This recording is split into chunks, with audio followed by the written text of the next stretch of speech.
Mesdames et messieurs, bonjour, bonsoir. Je suis PF pour LTLT, Lakers tout le temps, la chaîne francophone des Lakers. Dans l'émission d'aujourd'hui, nous allons faire le ménage. Les Lakers ont commencé la saison avec un bilan extrêmement catastrophique de 2 victoires pour 7 défaites. Et la plupart de ces défaites, selon moi, c'était des défaites qui étaient évitables. Nous allons, dans cette émission, faire le ménage, faire le bilan de chaque joueur et voir quels sont les mouvements qui doivent être effectués par le front office afin de faire de cette équipe une équipe qui joue au basket. Lakers tout le temps, c'est tout de suite. Step 1, wake up early, gonna rise with the sun. Step 2, get some good, some food in you. Step 3, think real hard about what you wanna be. Step 4, everybody just do your thing. Wake up, today's gonna be a good day. Wake up, today's gonna be a good day. Wake up, today's gonna be.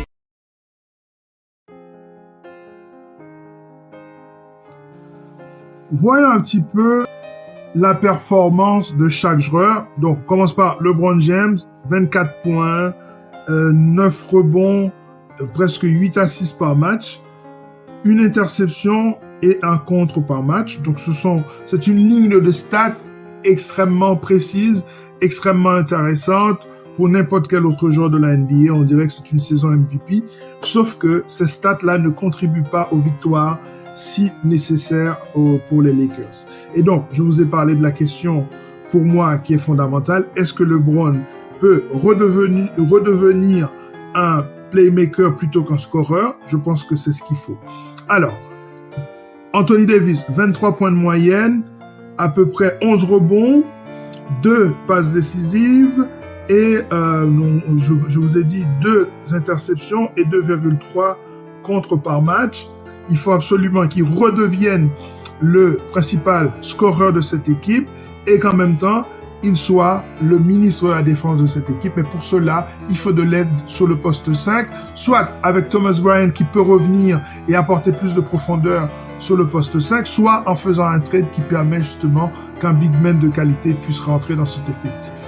Lonnie Walker, il tourne à 16,5 points de moyenne. C'est le facteur X de l'équipe. Quand il joue bien, les Lakers en général ont tendance à être dans les matchs. Mais comme c'est un joueur extrêmement désorganisé, c'est pas un scientifique du basket. C'est plutôt un joueur qui joue beaucoup à l'instinct. Donc, un peu, ça passe ou ça casse. Dès lors, il n'y a pas énormément d'assurance. Il n'y a pas énormément de stabilité dans le jeu de ce garçon. Voilà, on voit qu'il a 3 rebonds, 2 passes décisives, 1,3 interceptions par match, un contre par match aussi. Donc, c'est un joueur intéressant, mais à qui il faut évidemment beaucoup plus de consistance. Donc, on passe à Russell Westbrook qui tourne à 15 points de moyenne, 6 rebonds, 6,6 rebonds, 5,6 passes décisives par match.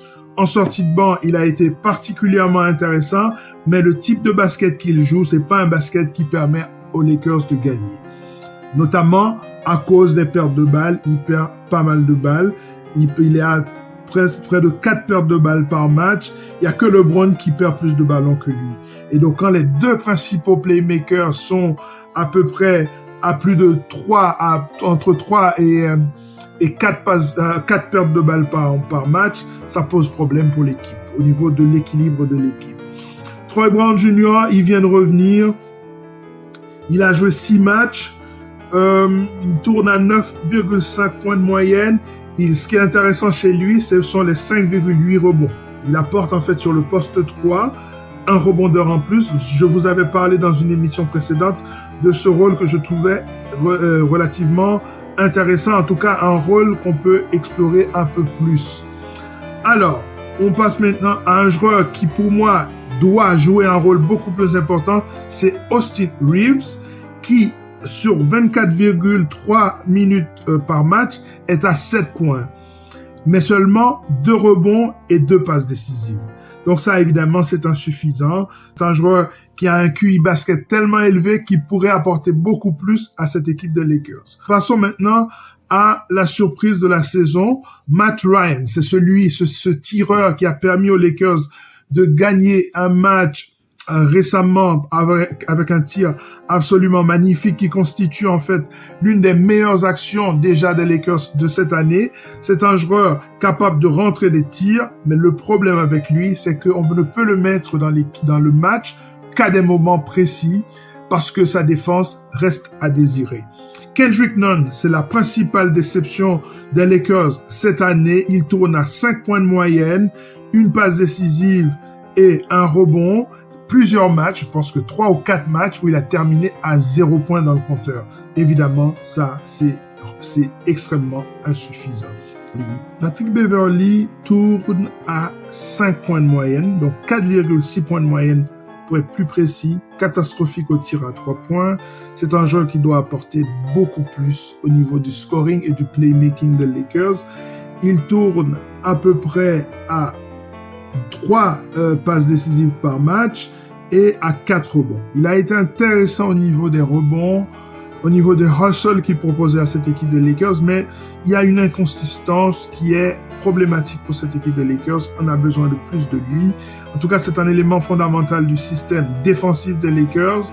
Je ne remets pas en cause ce rôle, mais au niveau offensif, il faut qu'il apporte un peu plus. Ne serait-ce que rentrer ses tirs, ce serait déjà un très bon début. Alors, Wayne Gabriel, avec 11 minutes par match, enregistre à peu près 4 points par match, 3 rebonds et 2 rebonds et 2 passes décisives. Donc, c'est un joueur qui est capable de faire plusieurs choses sur le terrain, mais il est un peu léger pour jouer ce rôle de pivot, même dans le small ball des Lakers. Juan Toscano Anderson, rappelez-vous, j'ai fait des émissions sur lui où je vous disais tout le bien que je pensais de lui, de 2 choses l'une, dans cette équipe des Lakers. Soit il est mal utilisé, soit lui aussi, il doit apporter beaucoup plus, prendre conscience de ce qu'il est capable d'apporter au niveau de la versatilité, parce que là, il est à 3 points de moyenne, 2 rebonds et même pas une passe décisive par match. Donc ça, c'est insuffisant. Donc tous ces joueurs de rôle qui ont signé aux Lakers cette année n'ont absolument rien apporté, en fait. Donc ça, c'est une question de coaching. Je laisse ça au coach. Je laisse le soin au coach de trouver une solution à l'utilisation de ces joueurs. Alors, rapidement, donc je vous parle de Damian Jones, qui est à peu près 9 minutes par match, 2 points, 2 rebonds. Enfin bref, c'est marginal. Je pensais que c'était une signature importante, puisque l'année passée, avec les Sacramento Kings, il avait eu des flashs assez intéressants qui permettaient peut-être de penser qu'il allait pouvoir apporter quelque chose aux Lakers. Force est de constater que sur le poste 5, il n'aide pas. En tout cas, il n'aide pas assez. Et donc, son profil de joueur qui joue que dans le dunker spot limite en fait les options des Lakers. Max Christie, bon, c'est le rookie. Il a joué 2 minutes par match. De temps en temps, il rentre pour être en défense, mais on voit bien qu'il lui manque un peu, sinon beaucoup d'expérience pour pouvoir être important dans cette équipe des Lakers cette année.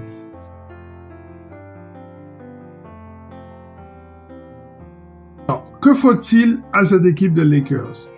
Je vous l'ai dit, il faut absolument que LeBron redevienne le playmaker de cette équipe. Il faut que Anthony Davis soit la principale force offensive et défensive de cette équipe. Il faut qu'il soit aidé sur le poste 5, donc il faut un trade. Celui qui est capable de faire venir un pivot de qualité, c'est Russell Westbrook. Il faut absolument qu'il soit transféré dans une autre équipe. Je vous ai donné 2 solutions, soit Indiana, soit San Antonio. Ce sont les partenaires que les Lakers doivent appeler.